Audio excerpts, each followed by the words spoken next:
In this video, I'm going to talk about branching. In this branching video, we will understand how we can make use of if, else, and elif statements.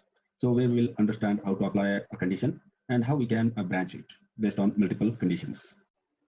Branching. So when I say branching, it is basically a combination of if else statements.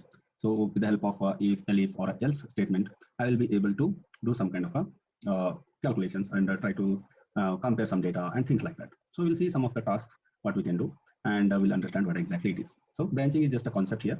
Otherwise, we are going to use if, elif, or else statements.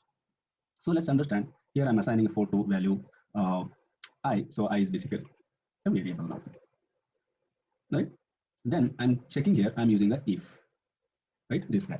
If this I is less than 3, I'm checking one condition. Here I have a colon, right? So here one thing to understand, if I have a colon and enter, so it is going to leave 4 space starting from extreme left. 4 space, as you can see, this is a basically 4 space, and we call it as a indentation, right? It is going to leave 4 space, then the control will come over here, and here I can do any kind of a operation, any kind of a multiplication or anything you can do. So here I'm saying that if I is less than 3, then you print saying that this is a less than 3. So I'm going to use a print function here. Otherwise, if it is not less than 3, then go for elif. So what elif is a combination of else and if. So it's simply nothing but el and if. That is the elif. Okay, if I is not less than 3, then check this condition. Is I less than 5? Again colon. Okay, if it is less than 5, then print less than 5. Okay, none of them are true, then at last I will say else. If this condition is not true, this condition is not true, then you come over here, then whatever the number it is, I don't care, you just print it is 5 or more. Because if it is not less than 5, obviously it is going to be more than 5. So I don't care what data here, if none of them are true, the control will come to this point and print this guy. All right. So that is how if, elif, else all can be used in one, in the block of code. So this thing is basically what we call it as a branching. Check one condition, if not true, go to next condition, check that. If it is not true, go to the next condition. Right? If none of them are true, then maybe you can use just else part and print whatever you want to print or do whatever operation you want to do here. Right? Let's say execute. So here you can say that, okay, I is not less than 3, then it will check next condition. It will not go inside at all.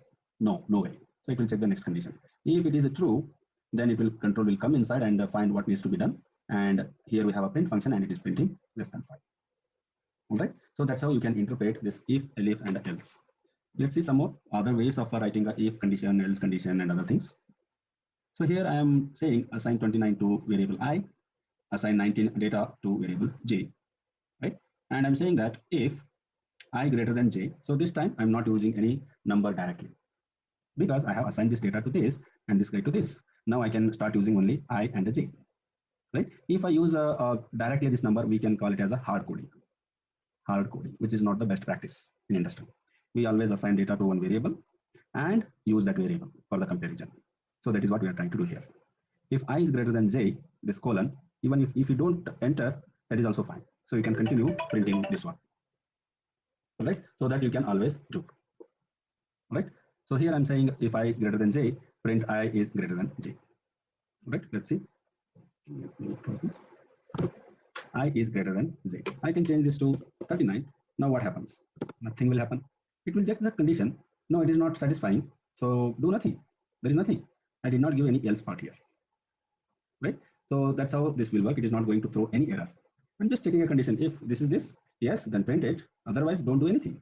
I don't have any instruction if it is not true. Right? Fine. That's how you can interpret. Now here I have I'm assigning 332A and 332B, say. Right? Now I'm checking if A. So here I have another way of writing. Right? So first, earlier what we did here, first we are checking the condition, then printing it.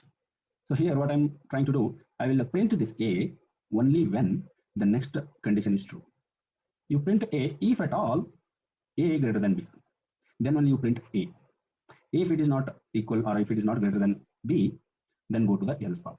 In the else part, I do not care what data we have here. I will just print this. Else part will work only when the previous conditions are not met. Right? So in the else part, we don't check any conditions. You just simply print this B. All right. So that is what this piece of code is doing. And I will be able to print only B because A is equal to 30. If I make it equal to, I will be able to print A because both are equal. All right.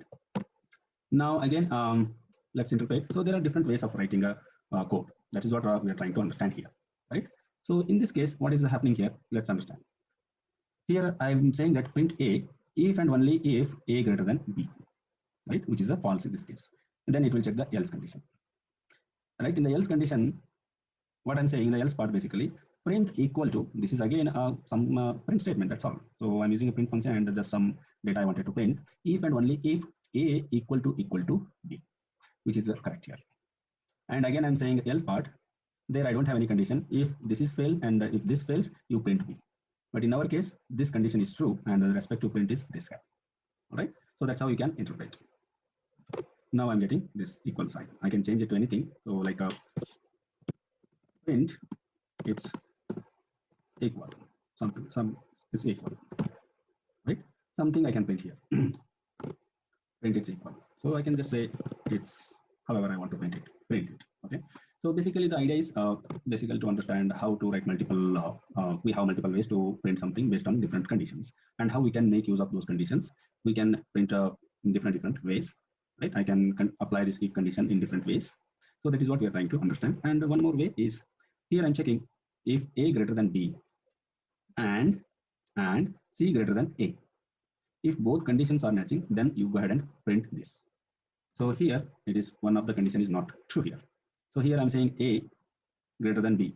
So yes, it is greater than B, but I also have an AND condition. In this case, this condition should be true, right? Should satisfy here. Is C greater than A? Is C greater than A? No, it is not greater than A. So obviously it is going to fail. It is not going to print, right? So the same thing I can say here, but here we have a different data again. So I'm putting the same condition with R here, right? A greater than B and or A greater than C. So one of the conditions should be true. So is A greater than B? Yes, it is greater than B. As soon as it finds one condition true, it doesn't look for the other condition. This is what we have understood in the Boolean expression video. True or a false, still it is going to give me a true only. So I'm going to execute this. Yes, it is going to execute, right? Same or different operation here. So x equal to 65. I'm checking if x is greater than 60, then a print above 10. So here you can see something different. So here I'm kind of doing the real branching here, right? So here whenever I want to check the condition, suppose here I check the x greater than 60. If it is not greater than 60, what happens? This is not going to do anything. I don't have a matching one more condition. It should be just below this column. Just below means it should be equal to this where it is starting, right? So this if conditions are in different places, right? So first I'm checking this. This is the one condition. First condition. If it is true, then control will come inside. Again, I'm going to check one more condition. If this condition is false, then the control will come here. Otherwise, it will print only this much, right? Let's understand in detail. Let me execute this. So x equal to 65. So I'm checking. So yes, it is a greater than. Then what happens? It will print first this one about 10. Also, it will check is x greater than 50. Yes, it is greater than 50. Then and also about 20, as you can see, right? So now what I will do? I will write here 80, right? So in this case, it will come inside and print about 10. And again, I'm checking if x is greater than 80. Then here it is going to fail. When it fails here, it will come over here.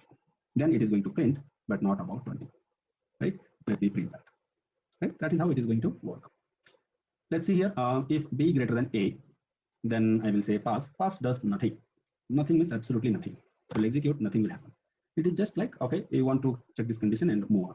So maybe later you can come back and add some more statement here, right? And here I equal to 20. I'm checking if I equal to, so I equal to 20 means I'm assigning 20 to I variable. And I'm checking if I is equal to 10, then print this guy. Otherwise, check one more condition, else if, it is nothing but if, check if I is equal to 15. If it is equal to 15, and then it will print this guy. Not equal to 15, then check one more condition. If it is equal to 20, then print I is 20. If that is still not right, then at last you come back and say that, okay, I is not present. Something you can write, no problem. Here we are using a print function, but you can do any kind of a, add any kind of a statement like addition, multiplication, derive something, some formulae and find some values. You can do whatever you want. that all will be based on this condition. If and if, suppose say that employee name in the organization, if this employee number is equal to 10, then you do one thing, you update his salary. Maybe this employee number 10 worked very hard and I wanted to increase his salary. So you can check this condition. If employee number equal to 10, then here I can say that update his salary. There are different ways of updating his salaries. I can update here. So it means that out of thousands of employees, I'm going to check only that particular guy. And I'll update only that particular person's salary. Right? That is how you can interpret. So here, yes, I is 20 here, obviously. Right? Yes, that's all in this video. In the branching, that is nothing but if, elif, and else. Thank you for watching this video, and I'll see you all in the next video. Thank you.